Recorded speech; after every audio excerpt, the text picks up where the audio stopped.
Hello, and welcome to Define American with Jose Antonio Vargas. I'm Jose.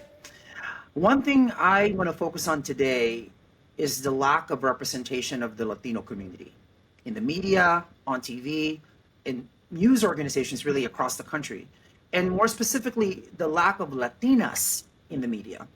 According to the Pew Research Center, at 22.2 million, Latinas account for 17% of all adult women in the US today.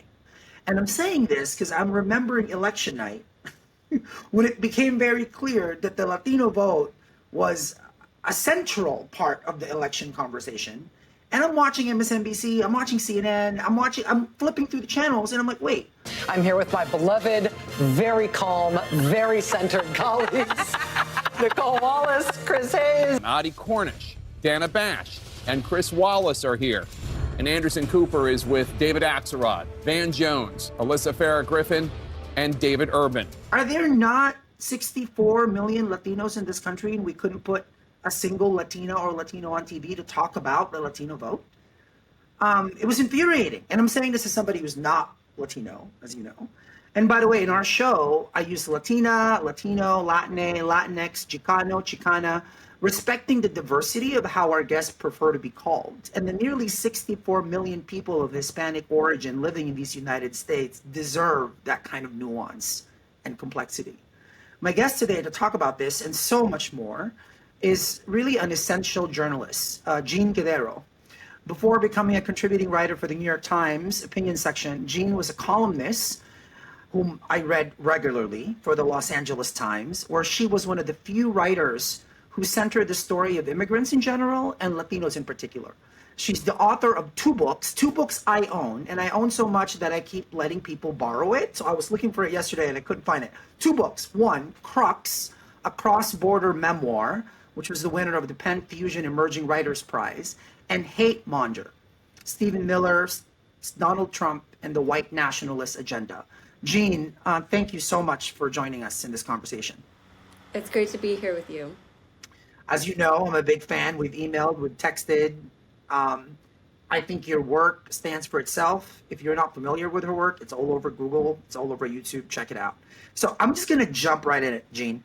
So considering, again, this lack of representation we saw during the election night coverage, I'd love to ask you, how are you making sense of the Latino vote in election night? Well, I think number one, I'm concerned with the scapegoating that I've seen of Latinos for Trump's victory.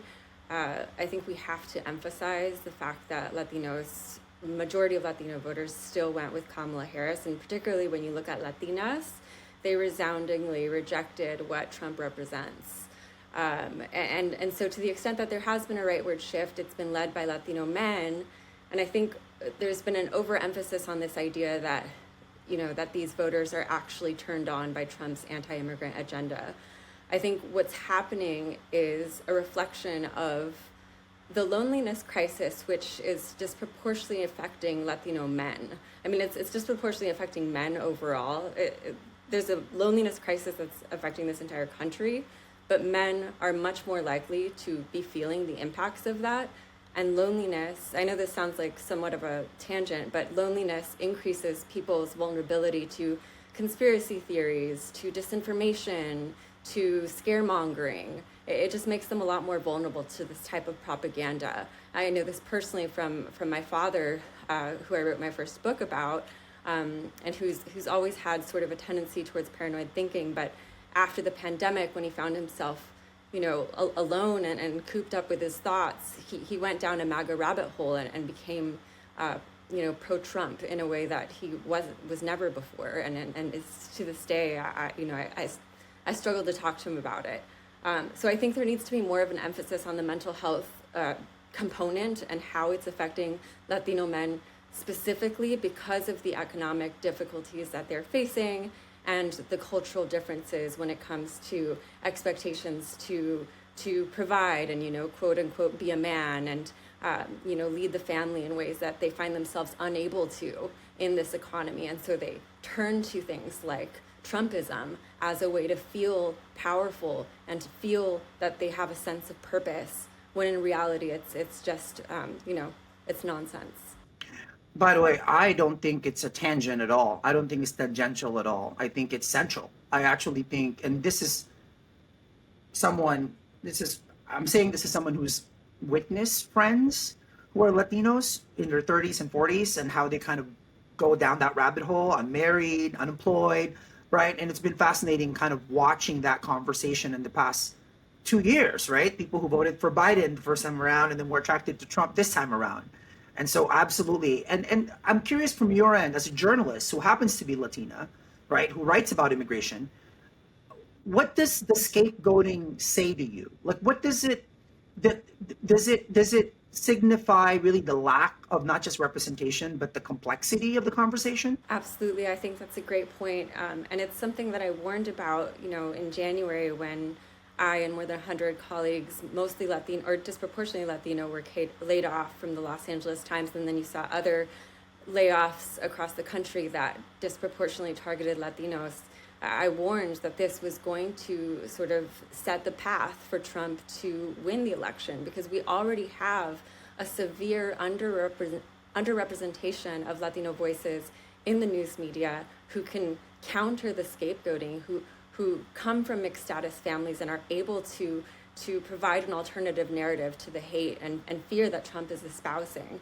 And they can center the immigration story in a way that it's not being otherwise centered in the mainstream media, because they understand the importance, both as an immigration issue, but also as an economic issue. I keep talking about how immigration, people are saying immigration isn't a number one issue for Latino voters, but immigration is an economic issue for a lot of these families. You've had both Democratic and Republican presidents deport primary breadwinners in these families for generations. And this has curtailed the economic mobility of these families and the continued inability for many of these individuals to seek legal status and to find a way out of the shadows of the immigration system also fuels an economic inequality in this country. So there's been a huge failure on the part of the Democratic Party to come up with an effective counter-narrative on immigration. And I think the media is also failing because of the lack of journalists who come from immigrant families. And when you look at the statistics when it comes to Latinos, who are a huge percentage of this population, Latinos make up only about 3% of the news media, which is, I think, just catastrophic. Wait a second. Wait. So I'm just, at the very beginning, we said adult women. 1 out of 5 adult women in the United States is Latina, and you just said 3%. Yes, it is a severe underrepresentation. There's no explanation for this other than, discriminatory hiring practices and the fact that there are economic barriers that are built in to being able to get a job in the news media. Often to work in a newsroom, you have to be able to do an unpaid internship. And a lot of Latinos come from families where they don't have the resources to be able to do that. Often, these are families where people are taking care of elderly relatives as well as children and grandchildren. And so there's just too many responsibilities. And right now, it's just the difficulty of breaking into the news media is part of the problem, but also I think the invisibility of Latinos to some of these hiring managers. You look across the national newspapers, national news organizations, and you'll hardly ever see a Latina columnist or commentator. And I just think that's inexcusable. We both grew up in newsrooms in a way, right? And so let's unpack a little bit for those watching and listening why this matters. The reality is these news organizations, what you watch on television news and what you hear in the radio, mostly comes from news organizations, from newspapers in particular, right? They shape the agenda for what gets talked about in cable news. And so when you don't have enough Jean Guerreros in these newsrooms who are actually writing from the experience, the lived experience, then you're not getting the complexity. Like, it's kind of like when people say, well, Latinos only care about immigration. It's not an or, it's an and. They care about immigration, but of course they care about education and the economy and security and all of these things that would matter to anybody else. It's not a one-size-fits-all thing at all. Exactly, and I think the reason I emphasize immigration and why I'm so glad that you do as well is because Trump emphasizes immigration. It is his number one weapon. It is his signature issue. And if you don't have stories in the media that are combating that, the framing that he is putting forward, which, by the way, was not the framing of immigration that you had in the Republican Party just even several years ago. So Trump shows that you can change people's minds. People don't have like ingrained beliefs that are fixed and that you cannot change when it comes to immigration, when it comes to any issue. But so far, the Democratic Party and the media have sort of thrown up their hands and shied away from this issue, or simply, catered to the narrative that he's putting forth, which is this idea that the border needs to be further militarized and that is the only way we can think about immigration in this moment. Now, having bring up the Democrats, I mean, I read this column, this guest essay for the New York Times in July, before President Biden dropped out, about how we could win over young Latino voters. In the piece you said, and I quote, "If Mr. Biden is to have any hope of winning in November, he must prove to young Latinos that he actually cares about their most vulnerable friends and family members, and that he has the strength to stand up for them." In your view, was Vice President Harris effective in speaking to those concerns of the community? Unfortunately, no. I believe that Gen Z and Gen Z Latinos in particular were quite invisible to both campaigns. And it's a shame because Gen Z Latinos are the future of the Latino vote. And they did not get the outreach that they needed. And they are people who are disproportionately targeted by Trump's scapegoating and the policies that he plans to put into place. For example, Gen Z Latinos are far more likely to identify as LGBTQ than any other demographic. And they're far more likely to have a close family member or a friend who is undocumented. So these are issues that affect their lives, but when you have a Democratic Party that they see as complicit and as having failed for a very long time in ways that some might argue are comparable to the ways that Trump has put forward, I think it's not a surprise that you see very low turnout and a rejection of both parties. And I think that's one of the things is that the Democratic Party has been complicit in mass deportations and has failed to come up with a counter narrative on the damage that deportations do to the economy and to mixed status families across the United States who are contributing to this country because they are complicit. They're afraid to tackle the issue because they know that this is something that they want to buy into for reasons that are incomprehensible to me. Well, I'm still looking forward to the second part of President Obama's memoir, and I'm hoping that the second part addresses the 3 million deportations that the majority of young people in this country who are of Hispanic origin, who come from Latino families, will remember, right? And as I'm listening to Eugene, again, as a journalist, I'm reminded at the kind of amnesia and the indifference that our colleagues have about the Democrats on this issue. I mean, I remember I was at the Washington Post newsroom the night George W. Bush gave the first, and still to this day, only primetime speech ever on comprehensive immigration reform. We're also a nation of immigrants, and we must uphold that tradition, which has strengthened our country in so many ways. Right? That was George Bush just back in 2007, 2006? Why do you think our colleagues in the news media haven't been able to wrap their head around what President Clinton, President Obama, and President Biden have done on this issue? I mean, I think part of it is just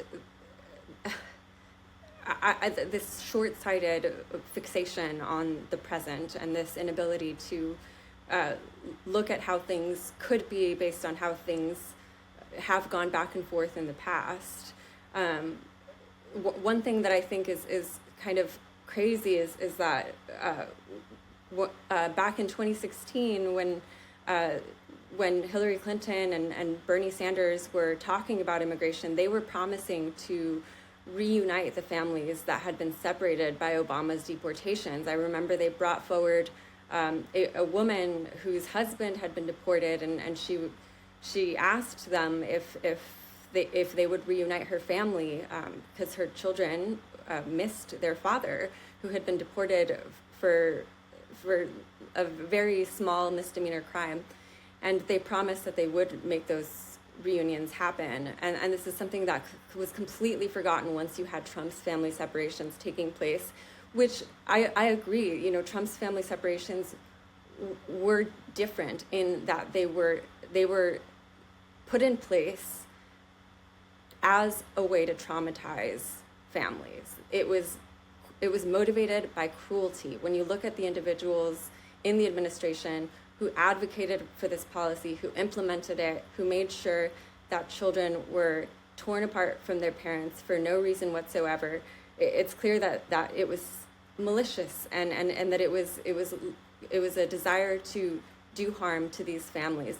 And in the case of Obama, it was different. It wasn't necessarily motivated by cruelty. It was motivated by a desire to, you know, appease the Republicans on the immigration issue and hopefully be able to find a way to immigration reform. But still, I think it's really important to remember the promises that were made. And when those promises are not remembered and not kept, then you see consequences in the vote, particularly the vote of people whose families have been let down for generations by both Democratic and Republican administrations. The key word there is for generations, right? And again, as a journalist, what do you think, you know, having witnessed and written about this election season, what do you think Democrats need to do differently to win over the Latino population in the midterms and in the next presidential cycle? Well, first of all, I think they need to understand that immigration is an economic issue. They need to frame it that way. And not in the way that Trump is doing, where he's saying that immigrants are stealing, Latino jobs and Black jobs, which is a completely false narrative. The Democrats need to underscore that the reason that inflation isn't as bad as it could be is because of immigration, and that when we have mass deportations, we are going to see increased inflation, and this is going to hurt working class families across the country. And that if you want to decrease economic inequality, you need to provide a pathway out of the shadows for individuals who have been forced into anonymity.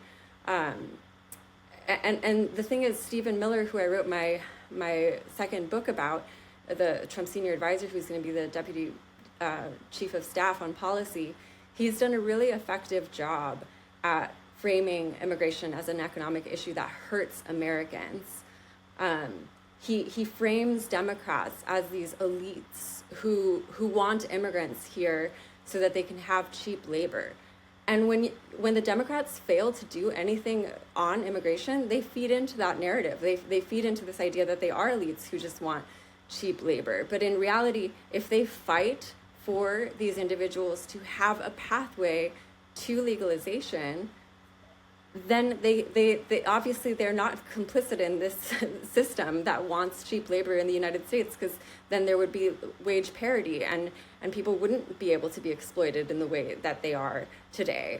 So I think it's imperative that if they are going to crack down on anybody when it comes to immigration, it should be corporations who are exploiting these individuals and the politicians who are doing everything they can to ensure that we have and continue to have a second-class, status population in this country who can be endlessly exploited and abused.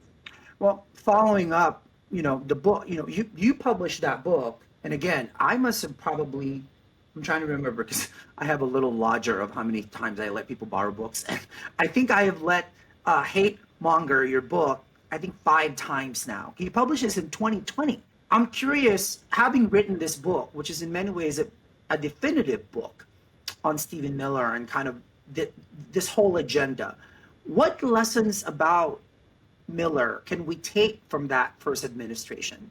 And how do you think this next term will be different, especially with all the hyped up rhetoric about mass deportations? There's so many people in this country who have this mistaken notion that Trump, when it comes to immigration, is all about law and order, that he wants to go after people who are breaking the law. But given the fact that Stephen Miller has been the architect of his immigration agenda since day one, America is for Americans and Americans only. It's quite clear that it has nothing to do with law and order. It has nothing to do with going after people who are breaking the law. It has to do with re-engineering the racial demographics of this country. And I say that because Stephen Miller's policies were disproportionately targeting legal immigrants. He slashed refugee resettlement to record lows and strangled the asylum system, the legal asylum system in the United States as we know it. He went after green cards for, he made it so that people who come from low-income backgrounds and who are deemed that they might ultimately seek public assistance, that they can't get green cards. And he's said publicly that, that he's against legal immigration, that he sees it as the bigger threat. And it's because, in my opinion, because of his white nationalist viewpoints, which are clear when you look at the emails that I read, in which he's repeatedly encouraging reporters at Breitbart to peddle white supremacist content from openly white supremacist websites that I won't name here because I don't want to give them additional publicity, but he has for a very long time been influenced by mentors who I can talk about later, who believe and have been, espousing for decades that the real victim in the United States is the white man. And when you look at his nonprofit that he launched after the Trump administration, called America First Legal, which he bills as the conservative version of the ACLU, what they do is they go after racial justice initiatives, programs, anything that is meant to uplift historically oppressed groups, and they claim in court that those initiatives are discriminatory against white men. And so I think that in a second Trump administration, what we're going to see is an attempt to completely normalize and mainstream the idea that in the United States, the marginalized and the oppressed are white men. And I think that's very dangerous. It's very dangerous. And also, what you just stated requires a kind of truth telling that in the news industry, right? I mean, again, given our shared background, I remember growing up where if a person of color writes something, it's considered an opinion. When a white person writes it, it's called an analysis. Right? That's why whenever there's a person of color that gets a columnist job, I always cheer inside. Because I'm like, hey, which is why when you got that job at the LA Times, I'm like, yes. And at the time, Jean, I think you were the only Latina who was a columnist at the LA Times. Is there a Latina columnist at the LA Times right now? I was the only Latina columnist on the opinion side. And then my one other Latina columnist colleague, who was on the news side, she was also laid off in January. Susie Exposito, who's amazing. Yes, I know Susie's work. So, but again, this is where what you're describing about the grievance, right? Like the white man is the victim. At Define American, as you know, we did a 3-year study of the Great Replacement Network, right? Which is this theory that Stephen Miller, Steve Bannon, that there's an entire ecosystem and an entire multi-million-dollar media ecosystem that gets these messages out, while journalists like you working in newsrooms are trying to correct the misperceptions, the myths, and add nuance and complexity to the coverage. So as I'm saying this, I'm curious, what are the blind spots This is the kind of this interview, what we're having, this conversation we're having is the kind of thing where I want to make sure I want to share it with all of our fellow journalists. What are the blind spots that you see journalists kind of falling into when it comes to this?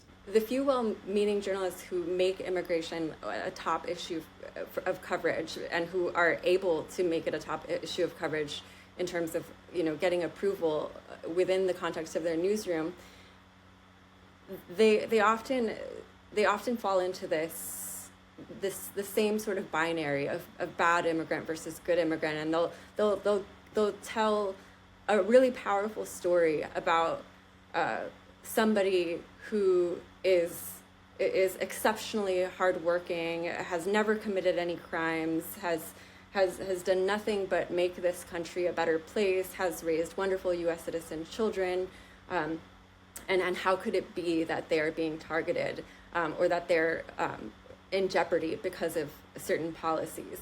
And I think these stories are important, but they can't be the only counter narrative, because it sort of reduces immigrants to these caricatures where you're either a bad hombre who you can just completely eradicate from the society, or you're this kind of saint where you can just be exploited because you're so willing to work and do nothing but work and give of yourself and sacrifice for this country. I think there needs to be room for nuance and gray areas when it comes to immigrant stories, and I think that nuance and sort of gray area can only be created by the storytellers, and it'll help to be internalized within the general public when it comes to an understanding of how immigrants are humans, are humans too. You have all these stories about white men, on Netflix, in the movie theaters, who are these riveting anti-heroes. There's so much room to be flawed when you're white in this country, and there's so much understanding and forgiveness and adulation given to white anti-heroes, and there's absolutely none of that when it comes to brown and black individuals in this country. In fact, there's the opposite. There's this sort of animalization and criminalization and dehumanization that happens. And so I think a critical blind spot that needs to be filled is this storytelling that is nuanced and that allows immigrants who are in harm's way to be flawed individuals and to still have the right to be in the United States, and to still be human and to still be seen as complex individuals just like anybody else, because otherwise you're going to have this binary thinking and this us versus them thinking that Trump is so well suited to take advantage of. As you're speaking, I'm also reminding myself that Stephen Miller grew up in Los Angeles. Los Angeles is almost 50% Latino, mostly Mexican. The state of California is about 40% Latino and Latina, right? I mean, we're talking about not just diversity, we're talking about the future of the country. Yeah, so Stephen Miller grew up in Southern California at a time of historic demographic change and also anti-immigrant hostility. You had Governor Pete Wilson blaming all of the state's fiscal problems on what he called the invasion at the border, running advertisements that were demonizing immigrants. And Stephen Miller grew up in that context and also went to a very diverse public high school in Santa Monica. He went to Santa Monica High School. And during that time, he began to listen to Rush Limbaugh. It was also a difficult time for him in his family. His father was involved in lawsuits, and I spoke to childhood friends of Stephen Miller's who seemed to perceive a kind of adversarial streak that was developing as a result of problems in his family.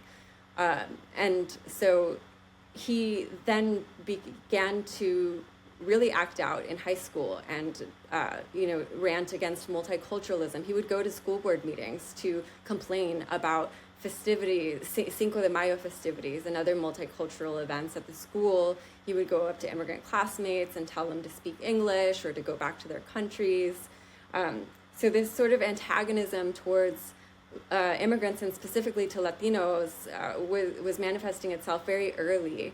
And during that time is when he met David Horowitz, who at the time was mentoring young conservatives like Miller to use the tactics of the civil rights movement against the civil rights movement, and to characterize, sort of deflect and sort of project all of the criticisms, calling anti-racists the real racists and the real oppressors, and using the same emotional language. David Horowitz ended up writing a strategy paper that I got my hands on, that he asked Stephen Miller to circulate in Congress after David Horowitz got him his first jobs in Congress. And in that strategy paper, he talks about how the Republican Party needs to reinvent itself around hostile emotions. He said that Obama had used hope to win, but that fear was a much more compelling emotion, and that, he said that the Democrats know how to hate their opponents, and he essentially advocated for the Republican Party to reinvent itself around this sort of like social justice warrior, but in the opposite direction, where they're fighting on behalf of the oppressors.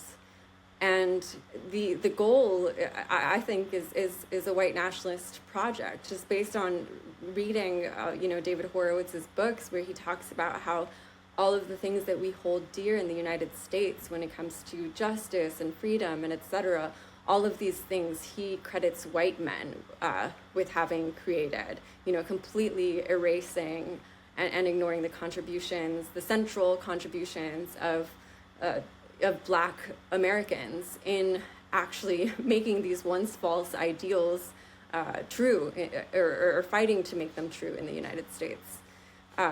So the goal is to really to send this country back to before the civil rights movement, when white men did have openly institutionalized privileges that they could use to abuse and exploit everybody else. Horowitz denies that he is a white nationalist. He has denied this many times, but if you look at his writings, his tweets, it's really hard to avoid coming to the conclusion that his ideology is one of white supremacy and white nationalism. So, Jean, one thing that I have been grappling with since the election, and again, this is from an undocumented person who's lived there for 31 years and not allowed to vote, so I cannot vote in elections, right?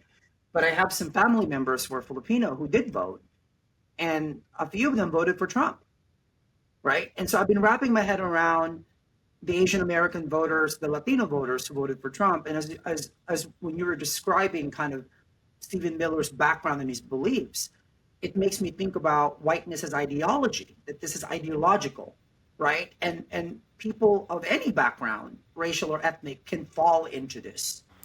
Yeah, I mean, I think it's true. That's why you see so many Latino voters, again, the minority, but still a sizable number of Latino voters who are falling into this. And part of it is the fact that it's a legacy of white colonialism across Latin America that was brought here and simply, expanded now under Trump. But unfortunately, I've seen even undocumented Latinos who cannot vote and who will be in jeopardy under the next Trump administration, embrace him. I think part of it is this lack of awareness about the ways that sanctuary policies kept them and their family members safe. I've heard people talk about how my uncle or me or like my loved one was not deported under the first Trump administration, so I'm not worried that they're going to be deported under the next one. But the thing that they have to remember or be aware of is that sanctuary policies played a huge role in their being safe.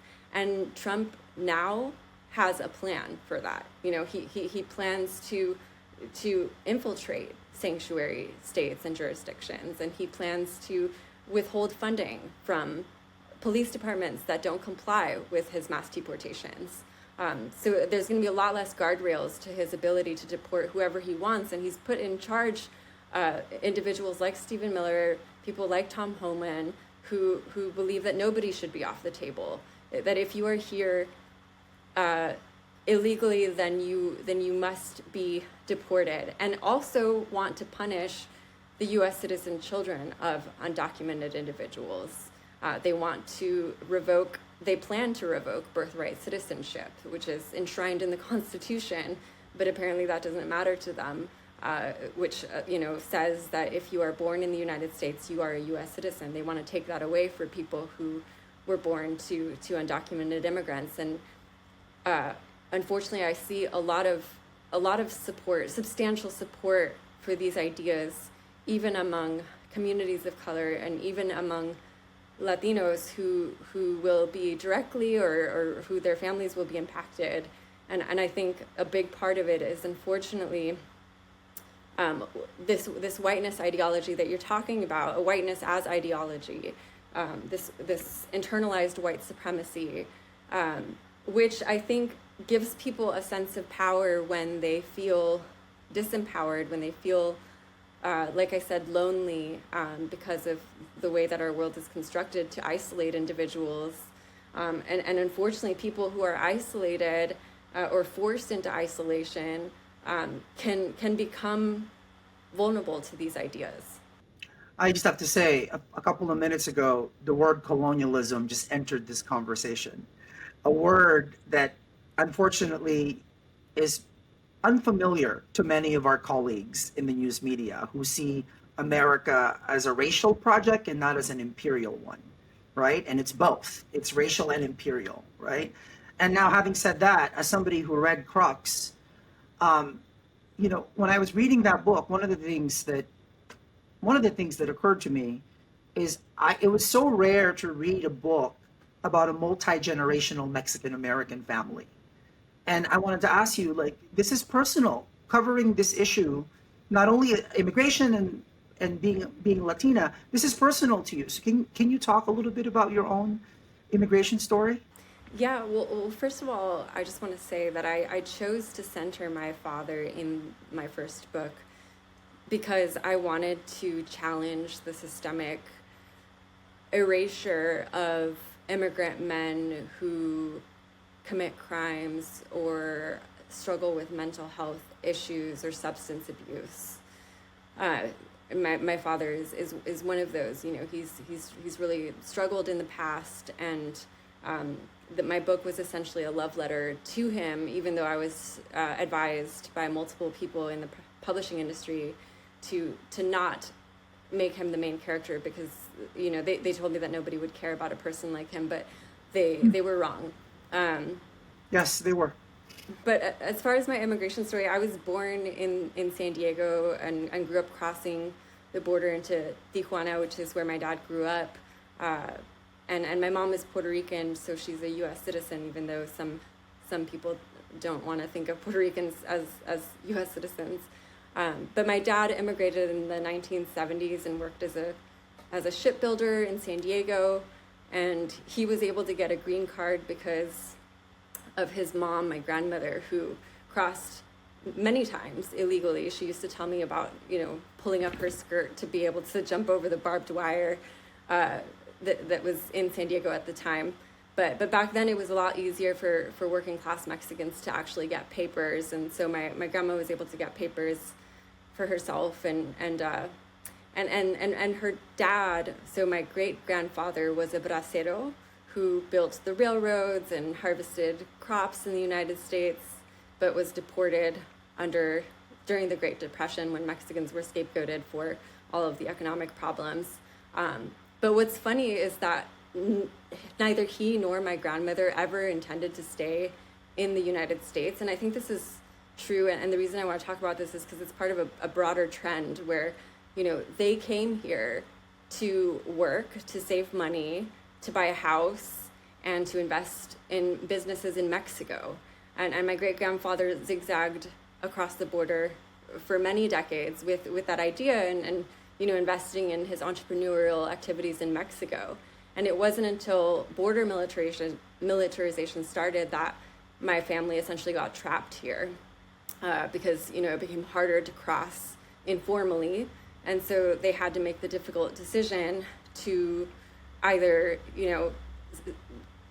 risk not being able to come to the U.S. at all and earn the money that they needed for their activities in Mexico, or move here permanently. And so they moved here permanently, and it's part of a broader trend that I've written about where border militarization backfired on the nativists who were afraid of demographic change because it cut off this circular migration pattern that used to characterize migration from Latin America, where people came to work, to save money, to improve their lives south of the border and ultimately stay there. But suddenly millions of Latin Americans had to make a choice to either live in the US or risk their lives crossing the border, the militarized border, to harvest crops and clean hotels and et cetera here.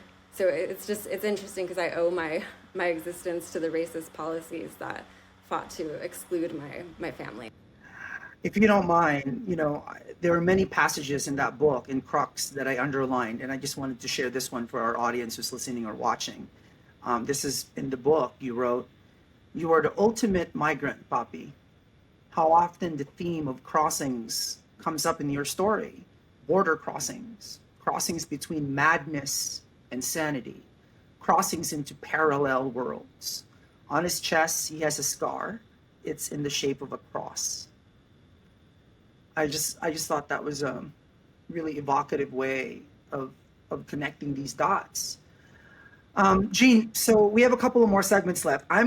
We've been collecting questions from our audiences, and thank you everybody for putting your questions on Instagram and on Facebook and on LinkedIn and X. So I'm gonna ask you one question. This is from an audience member, right? This is kind of a hard one, Jean. If there's one thing you could say to President Trump about immigrants, what would it be? Oh my goodness. That is very hard because I don't think that Trump is somebody who would value any words that came out of my mouth as a Latina journalist who wrote a book called Hatemonger about a central figure in his administration. So I hesitate to say anything at all, but I think ultimately I would just tell, as open-heartedly as I could, I would tell him the story of my grandmother, how she came here because she had to, and has contributed to this country since she was a little girl. I think that human stories are the only thing that can move people's hearts, and so I would tell him about my family, and I wouldn't expect it to have any impact, but I would just tell him, and how I would tell him about how scared I am because of the people that I know are going to be harmed by his policies, and the people that I saw harmed by his policies, and that ultimately I think that he has a better self inside of him, and that I think that he should listen to that self and not to the people who are trying to fill the void that he feels that he needs to fill. Thank you for that, Jean. And yes, that was a hard question, but you're a journalist, and I figured, hey, why not? Now, lastly, as you know, to our listeners and our watchers, we've been ending these interviews with words from writers, because words matter. And as I was thinking about this interview, preparing for this interview and Jean's own career, I thought about the work of Juan Gonzalez, the legendary Juan Gonzalez, who was a columnist for the New York Daily News, frequently co-hosts the television program Democracy Now! With Amy Goodman, and was the former president of the National Association of Hispanic Journalists. I was lucky enough to have gone to a college, San Francisco State University, where Harvest of Empire was required reading in one of my classes. And when people ask me, why are there about 64 million Latinos in this country? Millions of whom, by the way, lived here before there was a United States of America.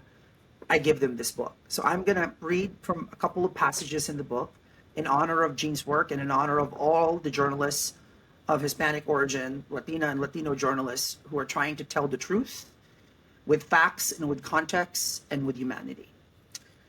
So in this book, Gonzalez writes, U.S. economic and political domination over Latin America has always been and continues to be the underlying reason for the massive Latino presence here. Quite simply, our vast Latino population is the unintended harvest of the U.S. empire. Most of us are uncomfortable thinking of our nation as an empire, even if Wall Street speculators and investment banks have repeatedly shown their ability to wreck entire economies halfway around the globe in a matter of hours, a power far greater than the Roman or Ottoman empires ever wielded. Our public schools have failed miserably in this regard, for they have taught us little about the machinations that accompanied our nation's territorial expansion or that helped bring about U.S. domination of the modern world.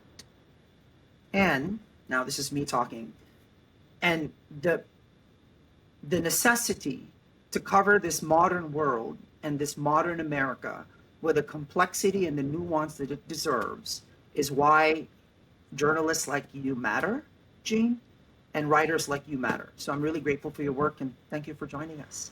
Thanks so much for having me.